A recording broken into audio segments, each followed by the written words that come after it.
Satyabhama Institute of Science and Technology, Chennai.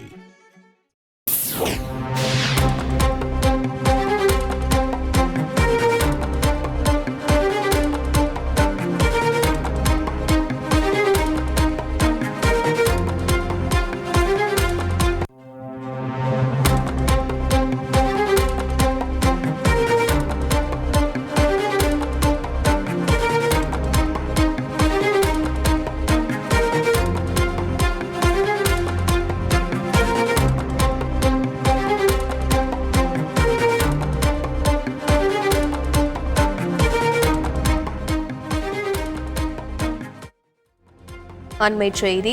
Jaffer சாதிக்கின் வழக்கு தொடர்பாக ஒரு புதிய திருப்பம் ஒன்று கிடைத்திருக்கிறது. ஹவாலா புரோக்கராக செயல்பட்டு வந்த நபரை கண்டுபிடித்த நிலையில் சம்மன் அனுப்பி விசாரிக்க திட்டம் என அமலாக்கத்துறை அதிகாரிகள் தரப்பிலிருந்து தகவலும் ஒன்று கிடைத்திருக்கிறது. இது பற்றிய மேலும் விவரங்களை செய்தியாளர் சாலமன் விவரிக்க கேட்கலாம். வணக்கம் சாலமன். இத்தனை நாட்களாக இவர் எங்கு தலைமறைவாக இருந்தார்? அவரை எப்படி அமலாக்கத்துறை அதிகாரிகள் பிடித்தனர்?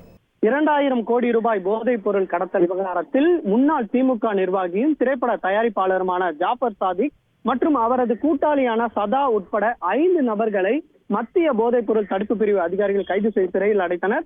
இவர்களிடம் நடத்திய விசாரணையில பல்வேறு கோடி ரூபாய்க்கு அளவிற்கான போதைப் பொருளை பல்வேறு நாடுகளுக்கு இவர்கள் கடத்தி வந்ததும் விசாரணையில் தெரிய வந்ததை அடுத்து இந்த வழக்கு தொடர்பாக இதில் சட்டவிரோத பணப்பரிமாற்றம் ஏதும் நிகழ்ந்துள்ளதா என்பது தொடர்பாக விசாரணை மேற்கொள்ள அமலாக்கத்துறைக்கு மாறி இது தொடர்பாக வழக்கு பதிவு செய்து ஜாஃபர் சாதிக் உட்பட அவரது நண்பர் இயக்குனர் அமீர் மற்றும் அவரது தொழில் பார்ட்னர்கள் அப்துல் பாசித் புகாரி உட்பட 10க்கும் மேற்பட்ட இடங்கள்ல அமலாக்கத்துறை அதிகாரிகள் சோதனை மேற்கொண்டு முக்கிய ஆவணங்களை பறிமுதல் செய்தனர். பறிமுதல் செய்யப்பட்ட ஆவணங்களில் அடிப்படையாக வைத்து இவர்கள் விசாரணை மேற்கொண்ட போது இதில் அவாலா பணத்தை ஒருவர் மாற்றி கொடுத்திருப்பது விசாரணையில தெரிய வந்தது. குறிப்பாக இவர் பல்வேறு நாடுகள்ல போதைப் பொருள் சப்ளை செய்திருப்பதும் அங்கிருந்து கிடைக்கக்கூடிய பணத்தை அவாலா பணத்தை இங்கு மண்ணடியில் இருக்கக்கூடிய ஒருவர் இந்த பணத்தை ஜாஃபர் சாதிக்கிற்கு மாற்றி கொடுத்திருப்பது விசாரணையில தெரிய வந்திருக்கு.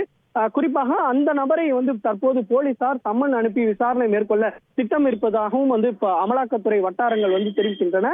இந்த வழக்குல அதாவது சவுதி அரேபியா, ஆஸ்திரேலியா உள்ளிட்ட பல்வேறு நாடுகளுக்கு இவர் போதைப் பொருள் சப்ளை செய்திருப்பதால் அங்கிருந்து வரக்கூடிய பணத்தை இவர் எப்படி மாற்றி கொடுத்தார், இதில் ஏதேனும் குளறுபடிகள் ஏதேனும் நிகழ்ந்துள்ளதா என்பது தொடர்பாக விசாரணை மேற்கொள்ள தற்போது அடுத்த கட்ட நடவடிக்கையில் அமலாக்கத்துறை அதிகாரிகள் திட்டமிட்டுள்ளனர். மேலும் ஜாஃபர் சாதிக்கிடம் செல்போன்களை கைப்பற்றியதுல அவர் பல்வேறு புரோக்கர், அவாரா புரோக்கர் உட்பட பல்வேறு நபர்களுக்கு இவர் பேசியிருப்ப தெரிய வந்ததை அடுத்து இவரிடம் இருந்து மத்திய போதைப் பொருள் தடுப்பு பிரிவு அதிகாரிகள் குரல் மாதிரி பதிவை பதிவு செய்தனர்.